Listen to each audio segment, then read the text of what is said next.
Episode 40, Total War and Turning Points, World War II in Europe, an AP European History podcast by Hammer History Productions.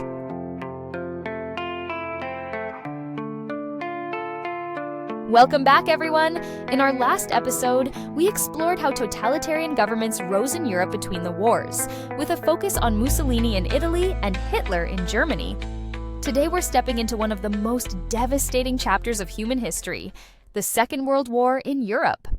To help us understand how the conflict unfolded and how it reshaped the continent, we're joined as always by our political and economic history expert, Dr. Morgan. Hi, Dr. Morgan. What direction are we heading today? Hi, Casey. Today we're looking at how the war developed on the battlefield and in government offices, from Stalin's transformation of the Soviet Union to the major turning points that shifted the momentum of the war. We'll examine how the Allies' coordinated strategy, how key battles like Stalingrad and D-Day shaped the conflict, and how this global struggle ended in Europe. Thanks, Dr. Morgan. And we're also joined by our social and intellectual history expert, Professor Theo. Hi, Professor. What are you focusing on in this episode? Hi, Casey. I'll be highlighting how ordinary people experienced the war, how Soviet workers and peasants lived through Stalin's rapid modernization, how civilians across Europe endured occupation and violence, and how resistance movements fought back. We'll also discuss the Holocaust, including the ways Jewish communities resisted, even in ghettos and extermination camps, because it's important to understand that resistance took many forms, even under unimaginable conditions. Thank you both. There's a lot to unpack today, so let's jump in. I know we usually start with political changes before battles. So, Dr. Morgan, how did Lenin's Soviet Union look in the years right after the Russian Civil War? It was in terrible shape. After years of war and revolution, the economy had nearly collapsed. There was famine, industry had stopped functioning, and people were exhausted. Lenin realized that if the Communist Party wanted to keep power, the government needed to stabilize the country. That's why he introduced the New Economic Policy, or NEP, in 1921. The NEP allowed limited private ownership, especially small businesses and peasant markets, to help revive the economy. So is the NEP like communism, but with a little bit of capitalism mixed in? Exactly. Lenin described it as taking one step backward in order to take two steps forward. Peasants could sell surplus grain, small shops could open again, and money re-entered everyday life. Large industries like steel or railroads remained under state control, but this partial market economy helped jumpstart recovery. Professor Theo, how did ordinary people react to the NEP? Most people were relieved. After years of suffering, they welcomed anything that made life more predictable. Peasants especially benefited because they had more control over their harvests. But some Communist Party members disliked the NEP because they thought it betrayed socialist ideals. That tension becomes really important after Lenin dies. Which brings us to Stalin, right? How did he end up taking power? Yes. After Lenin's death in 1924, there was no clear successor. Stalin outmaneuvered his rivals through political strategy, building alliances, taking control of party appointments, and slowly isolating his opponents. By the late 1920s, he had consolidated power and launched a new vision for transforming the Soviet Union. I want to be sure I understand. What made Stalin different from Lenin in terms of leadership? Great question. Stalin built a far more centralized and authoritarian state. He used terror more systematically, including secret police, arrests, and purges of party members. He also pushed for rapid industrial and agricultural transformation, unlike Lenin's slower, stabilizing approach through the NEP. And socially, Stalin demanded absolute loyalty. Schools, art, newspapers, everything had to reflect loyalty to him and to the Communist Party. The entire cultural landscape became a tool of political control. Let's talk about Stalin's economic changes. I've heard of the 5-year plans, but I don't totally understand what that means. The 5-year plans were massive state-directed programs designed to industrialize the Soviet Union quickly. The first plan began in 1928 and focused on heavy industry: steel, coal, machinery, and railroads. Stalin wanted the USSR to catch up with Western industrial powers in just a decade. That seems extremely fast. Could a country really do that? Not without enormous human cost. The Soviet government set incredibly high production quotas, and workers and managers were punished if they fell behind. At the same time, Stalin forced collectivization of agriculture, which meant combining individual peasant farms into state-controlled collective farms. Why collectivize? Why not leave the farms the way they were? Stalin believed collectivization would modernize agriculture and free up workers to move into factories. But many peasants resisted because they didn't want to give up their land or livestock. Stalin labeled resisting peasants as kulaks, a term that originally meant wealthier farmers but became a political category for opponents. Many kulaks were arrested, exiled, or executed. That's awful. Did collectivization work? It did increase state control and eventually improved grain deliveries to the cities, but the immediate results were catastrophic. Livestock numbers collapsed, harvests plummeted, and a massive famine struck regions like Ukraine. Millions died. So, Stalin basically forced industrialization at the cost of human lives. Yes, and it reshaped everyday life. Peasants lost autonomy, workers lived under constant pressure, and the state controlled information. But despite the suffering, Soviet industrial output grew dramatically, which would later matter during the war when the USSR had to fight Germany. Speaking of the war, I know Germany defeated many countries early on, but the What Battle of Britain is often mentioned as a turning point. What happened there? After defeating France in 1940, Hitler expected Britain to negotiate. Instead, Winston Churchill refused. Hitler then launched an air campaign, known as the Battle of Britain, to destroy the Royal Air Force and clear the way for a possible invasion. So, this was mostly an air battle? Exactly. Throughout late summer and fall of 1940, the German Luftwaffe bombed airfields, factories, and eventually cities like London in the Blitz. But the British air defenses held strong. I've heard of the Blitz. Was that when civilians were bombed nightly? Yes. Londoners slept in subway tunnels for safety, and nightly bombings became a part of life. But British morale remained surprisingly strong. Civilians adapted, rescued each other from rubble, and kept essential services going. The government's messages of unity helped maintain a sense of purpose. So Germany failed to break Britain? Correct. British resistance forced Hitler to abandon invasion plans. The Battle of Britain mattered because it kept the United Kingdom in the war. If Britain had fallen, the rest of the conflict would have shifted dramatically. Let's talk about Operation Barbarossa. That's the German invasion of the Soviet Union, right? Yes, with the Nazi offensive stalled in Western Europe. In June 1941, Hitler launched Operation Barbarossa, the largest military invasion in history. He hoped to conquer the Soviet Union quickly, destroy communism, and seize land and resources. Did the invasion work at first? Initially, yes.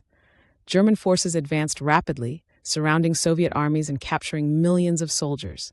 Cities like Kiev fell, and the invasion cut deep into Soviet territory. Then what stopped the Germans? Several factors. One was the Siege of Leningrad, where the city refused to surrender despite starvation conditions.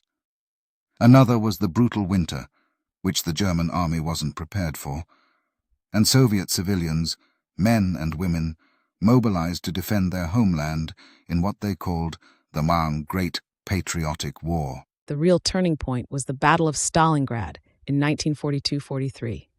Hitler demanded the city's capture, but Soviet defenders refused to give in. After months of street fighting, the Soviet army surrounded the German Sixth Army, forcing its surrender. Is this why Stalingrad considered the turning point? Yes, huge portion of Germany's forces were destroyed and proved the Soviet Union could go on the offensive. After Stalingrad, the Germans were mostly retreating on the Eastern Front. And socially, this victory mattered enormously. It boosted Soviet morale and reinforced the idea that ordinary workers and soldiers were defending not only their country but human survival against Nazism.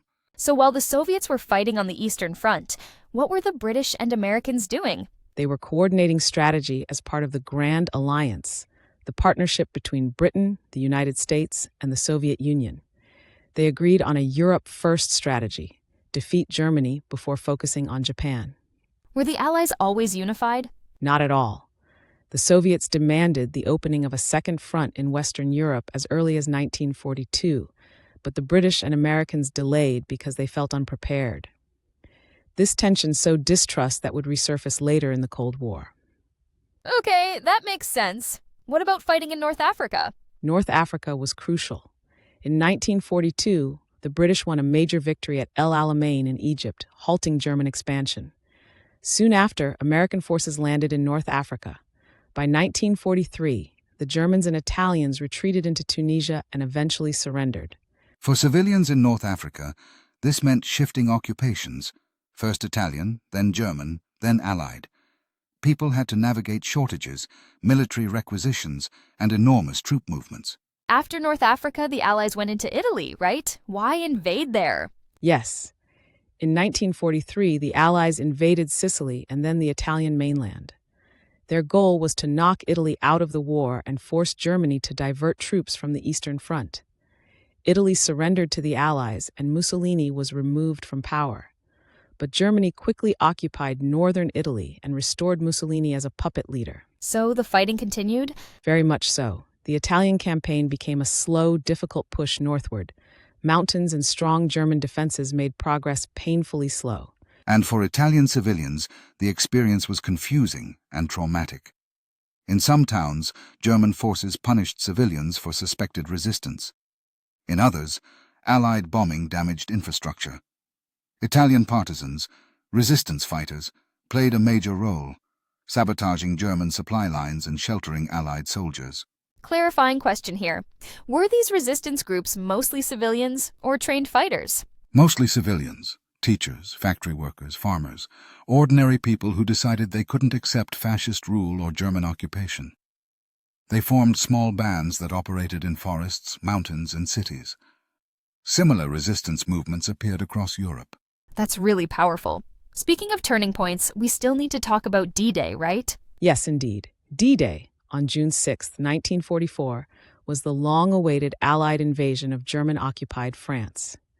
More than 150,000 soldiers from the United States, Britain, Canada, and other Allied nations landed on the beaches of Normandy. Was this the moment when the Second Front finally opened? Exactly. The Allies had spent years planning this invasion, and once it succeeded, Germany had to fight a two-front war, the Soviets pushing from the east and the Western Allies advancing from the west. Within months, Paris was liberated, and Allied forces advanced toward Germany. And remember, Casey, D-Day relied heavily on contributions from civilians, too. French resistance groups sabotaged train lines and cut communication wires, disrupting German responses. So resistance wasn't just dramatic battles, it included all kinds of behind-the-scenes work. Precisely. Resistance was often about information, small acts of sabotage, hiding people, or refusing to cooperate. These actions mattered. Before we get to the end of the war, I know we need to talk about Nazi occupation. What was their new order? Hitler's New Order was his plan for reorganizing Europe under Nazi control. It was built on racist ideas that placed Germans at the top and Slavic peoples, like Poles, Russians, and Ukrainians, at the bottom. In practice, this meant forced labor, mass deportations, and brutal repression. What kinds of things did they force people to do? Millions of civilians were taken from their homes and forced to work in German factories or on farms. The Nazis also seized food and resources from occupied territories, causing shortages and famine, especially in Eastern Europe. And the occupation created daily fear. People lived with curfews, rationing, random arrests, and public executions meant to intimidate populations. In some places, entire villages were wiped out in retaliation for resistance activity. That's horrifying. But people still resisted? Yes, resistance movements formed everywhere. In Poland, the South Home Army organized secret schools, underground newspapers, and acts of sabotage.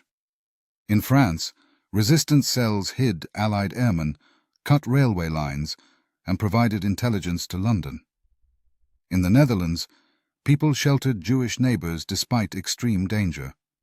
And in Greece, partisans controlled entire mountain regions at times. It must have taken so much courage to do that. It did. And resistance was not only military, it was also cultural.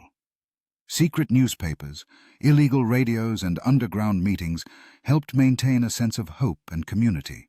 This brings us to the Holocaust. I know we've talked about it before in class, but it still feels overwhelming. How do we explain what happened in a way that honors the people who suffered? We start by recognizing the loss, while also acknowledging the strength and humanity of the victims. The Holocaust didn't happen all at once. It developed step by step. At first, Jewish people faced discriminatory laws. Then they were forced into ghettos, like the Warsaw and Łódź ghettos, where they lived in overcrowded, starving conditions. When Germany invaded the Soviet Union, Hitler unleashed Einsatzgruppen, mobile killing units that followed the army and murdered Jewish communities, political prisoners, and others. But by late 1941, the Nazis shifted to a deliberate policy of extermination. They built extermination camps such as Treblinka, Sobibor, Belzec, and Auschwitz-Birkenau. Clarifying question here. Why did the Nazis use camps instead of continuing the mass shootings? They believed the camps were more efficient and would hide the genocide from the outside world.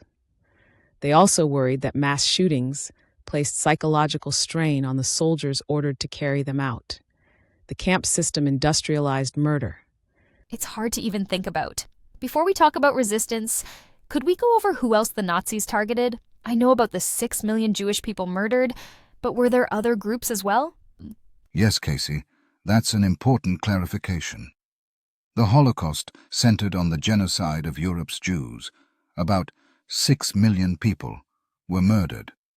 But the Nazi regime also carried out mass killings of other groups they considered undesirable or inferior. For example, around 5 to 6 million Soviet civilians were deliberately killed through starvation, massacres, and brutal occupation policies. Roughly 3 million Soviet prisoners of war also died in German captivity. The Nazis murdered approximately 200,000 to 250,000 Romani people, often called the Roma and Sinti, in what Romani communities refer to as the Porajmos, or the devouring. Another group targeted were people with disabilities. Under the so-called Tfor euthanasia program, the Nazis murdered about 200,000 disabled adults and children, claiming it was for racial improvement. And the Nazis persecuted people for political and social reasons as well. Tens of thousands of LGBTQ+ individuals, especially gay men, were imprisoned, and many died in concentration camps. Jehovah's Witnesses, who refused to swear allegiance to Hitler, were also imprisoned, along with political opponents like communists and socialists. Hearing the numbers grouped together like that makes the scale of the violence even clearer. It really was an attack on so many different communities. Exactly. And understanding the full range of targeted groups helps us see how the Nazi racial worldview justified widespread brutality. But even under these conditions, people still resisted. It's hard to even think about, but I know you said earlier that people resisted, even in these terrible conditions. Can we talk about that? Absolutely. It's important students understand that Jewish resistance was widespread, though it faced impossible odds. The most famous example is the Warsaw Ghetto Uprising in 1943. When the Nazis tried to liquidate the ghetto, Jewish fighters launched an armed revolt. They held off German forces for nearly a month, longer than some countries had resisted during the invasion. I didn't know it lasted that long. Yes, and it became a symbol of courage. But uprisings happened in the death camps, too. At Treblinka, prisoners organized a revolt, set part of the camp on fire, and about 300 people escaped, though many were later captured. At Sobibor, prisoners staged an uprising in which they killed several SS officers and cut the fences. Again, around 300 escaped into the forests. That's incredible. What about Auschwitz? I've always heard that the conditions there were the worst. They were. But even there, the Sonderkommando, groups of prisoners forced to work near the gas chambers, launched a revolt in 1944. They blew up a crematorium using explosives smuggled in by women who worked in factories. It didn't stop the camp's operation, but it demonstrated remarkable bravery. I really appreciate learning this. I think sometimes people believe victims of genocide were powerless, but that's not true. They resisted as much as they could. Exactly. Resistance can be armed, like the uprisings we mentioned, or it can be cultural, practicing religion in secret, preserving diaries, teaching children, or refusing to abandon human dignity. These acts mattered. How did the war in Europe finally come to an end? By 1944 and 45, Germany was fighting on three major fronts: the Soviets advancing from the east, the Americans and British from the west, and the Allies pushing up through Italy. The Soviet army captured Berlin in April 1945. Hitler committed suicide, and Germany surrendered in May. What was happening in the Pacific during this time? The Pacific War continued even after Germany's defeat. Japan had expanded across East and Southeast Asia in the early years of the war. The United States responded with an island-hopping strategy, capturing key islands one by one. Fighting was incredibly brutal. In August 1945, the United States dropped atomic bombs on Hiroshima and Nagasaki, leading to Japan's surrender. That must have been terrifying for civilians. It was catastrophic. Tens of thousands died instantly, and many more suffered long-term effects. The decision remains debated today, but it ended the war. So, by the end of 1945, World War II was over. But the world wasn't suddenly peaceful, right? Not at all. Much of Europe was destroyed. Cities, factories, and railways lay in ruins. Millions were refugees, and politically, tensions were already rising between the Soviet Union and its former allies. Which leads us straight into our next episode, I guess. Before we wrap up, I want to ask, why did the wartime alliance between the Soviet Union, the United States, and Britain start falling apart so quickly after the war ended?